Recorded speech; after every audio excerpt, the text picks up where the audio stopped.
Hi hello नमस्कार. मी सुप्रिया. मी पुन्हा एकदा तुमचं स्वागत करते माझ्या व्हिडिओमध्ये. आज चिकन खायची इच्छा झाली होती म्हणून आम्ही चाललो होतो चिकन आणायला, मी आणि माझा छोटू.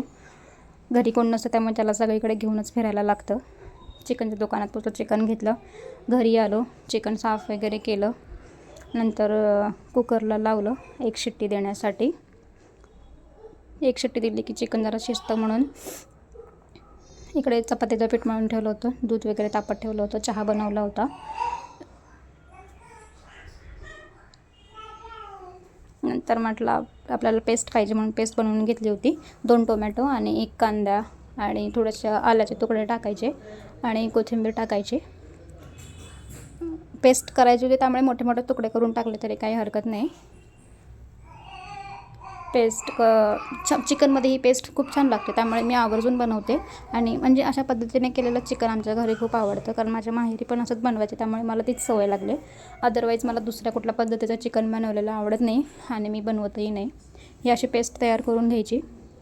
नंतर साफ वगैरे करून ठेवलं. नंतर चपात्या करून घेतल्या. मला घडीच्या चपात्या वगैरे खायला आणि बनवायला मला आवडत नाही त्यामुळे मी साध्या चपात्याच बनवते. चपाती मला खायला आवडतच नाही, कारण माझ्या माहेरी चपात्या कधी बनायच्याच नाहीत. तांदळाची भाकरी आणि भात असायचा त्यामुळे मला ती सवय लागली आहे.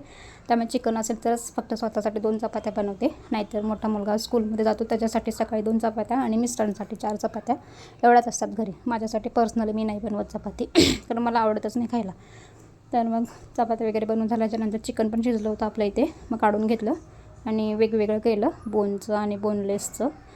रश्श्यासाठी आपल्याला 2-3 पीस बाजूला काढायचे होते. बाकी मग सगळं सुकं बनवण्यासाठी मसाला वगैरे टाकून घेतलं. त्याच्यात हळद, तिखट, मीठ, कांदा लसूण मसाला, काळा मसाला आणि माझा एक वाटपाचा मसाला असतो, मी तो कायमस्वरूपी बनवूनच ठेवते.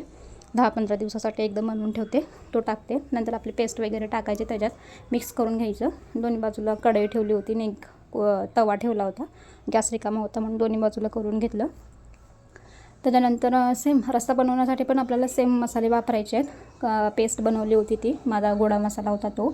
नंतर हळद, तिखट, मीठ, कांदा लसूण मसाला आणि काळा मसाला असं करून त्याच्यामध्ये आपल्याला जेवढा रस्सा पाहिजे तेवढा गरम पाणी टाकून रस्सा बनवून घ्यायचा.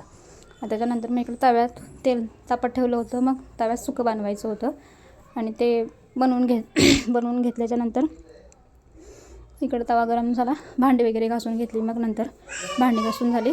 मला किचनमध्ये असं बेसिनमध्ये आवडत नाही मला पसारा वगैरे, मग घासून घेतली. इकडे आपला रस्सा तयार झाला होता. जेवढे क्वांटिटीमध्ये पाहिजे तेवढा बनवायचा. माझ्या मिस्टरांना थोडा प्यायला लागतो म्हणून मी थोडा जास्त बनवते. इकडे आपलं सुक्कं पण तयार झालं होतं. मग शेवटी कोथिंबीर वगैरे टाकून आपलं फायनल मग रेडी होईल. माझ्या मिस्टरांना असं मसाला करपवलेला आवडतो, त्यांना असं कच्चा कच्चा नाही आवडत, मग थोडंसं मला करपवावं लागतं. ते झालं होतं आपलं इकडे हे. नंतर म्हटलं छोटू काय करतो ते बघावं म्हणून बाहेर बघायला गेले. त्याला माशा अँड द बिअर लावून दिलं होतं त्याच्यासाठी. त्याला खूप आवडतं ते.